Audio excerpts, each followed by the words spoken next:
What's up, y'all? It's Fitz with FatherFlex.com. Appreciate y'all for tuning in. Today we're going to be talking about a video of Kyrie Irving that's been circulating the internet over the last couple of days, in which he talked about racism. I thought it was a very interesting video. Before we get into it, make sure you tap in, hit the subscribe button, hit the like button. Let's get this content out to more people. Thank you for everyone that's been supporting me. All right, let's get into it. So the video that has been circulating with Kyrie Irving has had some mixed reactions based on what I've seen. Of course, you got the conservatives over here talking about Kyrie Irving. You're not oppressed. Why are you talking about racism? You know, we always get that from the conservative side. And then, you know, we have the other side of the aisle where it's like, yeah, preach. Talk about it. I don't want to get too political with this conversation. I want to be practical, and I want to talk about kind of the real of it, and what I'm seeing, and I ask some critical questions. And so the main takeaway from what I got from that video, and I don't know why he brought up racism, I don't know the context behind it, but my main takeaway when he did talk about racism was that, you know, it's dumb for you to hate somebody because of the color of their skin, which I agree with. And he was saying, you know, it was dumb that black people got hung and black people were treated differently because of the color of their skin.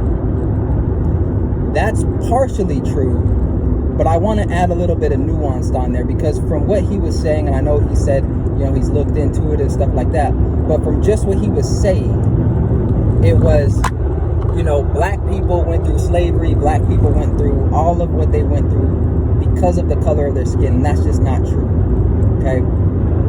See, racism was not invented because of hatred. Racism was invented for profit.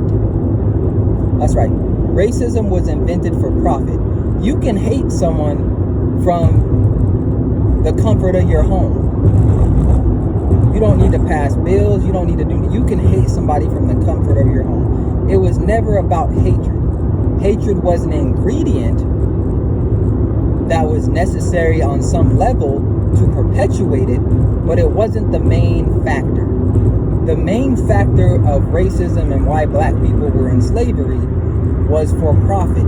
It was so that the United States government and the United States as a whole and business owners could profit off of free labor from black people, and then from the black people that were born from the black people on the plantations that they already had.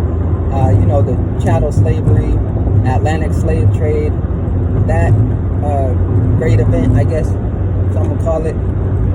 Yeah, it was profit at the center of that, not necessarily hatred. Now, to be clear, in order for people to go along with slavery at the time,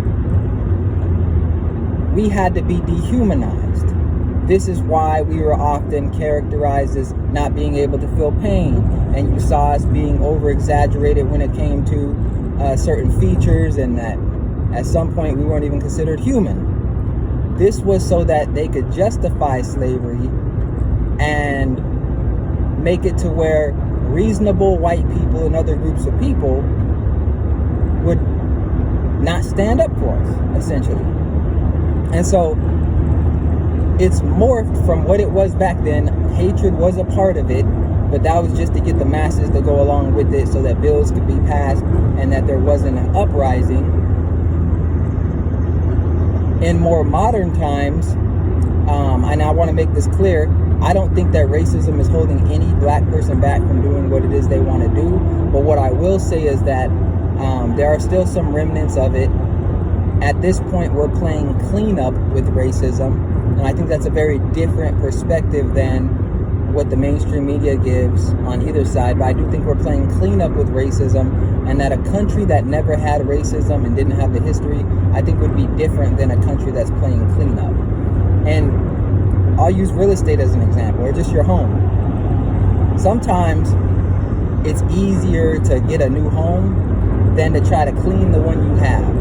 Like you got cigarette stains everywhere. You got the carpet tore up.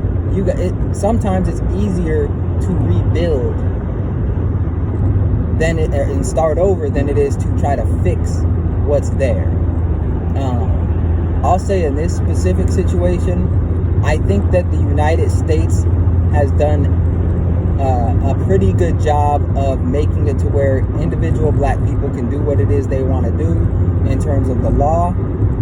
However, I do think that there's still opportunity for growth. I do think that right now, like we were talking about before, the main function of slavery was for profit and to justify slavery so that the masses didn't uprise. I think the main function of racism as it pertains to black people now are votes. Are votes and political power. There's obviously one political party that gets a majority of the black votes. And on top of that, there's one political party that is labeled as racist. And they're labeled as that so that one political party can get a majority of the votes. Again, I don't want to make it too political, but I'm just talking about the current function of racism. So overall, I agree with Kyrie Irving. Racism is dumb. However, I don't think that it was just the color of our skin that had us in that situation. It wasn't just hatred. It was profit fueled, and the hatred was a necessary ingredient in order to perpetuate it and for the system to keep going. So it was bigger than just white people hating black people. It was, we need white people to hate black people, not just for the fun of it, but because when they find out that they're enslaved and they find out all these things, and you know, they may want to stand up for them. We can't have that, because that's going to eat into our profits. And so then you have to come up with ideas, and you have to come up with laws, and you have to come up with traditions and standards that almost that justify the slavery and the mistreatment of black people. So that's my perspective. Let me know if I missed anything. Let me know what y'all think in the comment section. And tap in, like I said, fatherflex.com. Hit the subscribe button. Appreciate y'all, and I'll see y'all in the next video.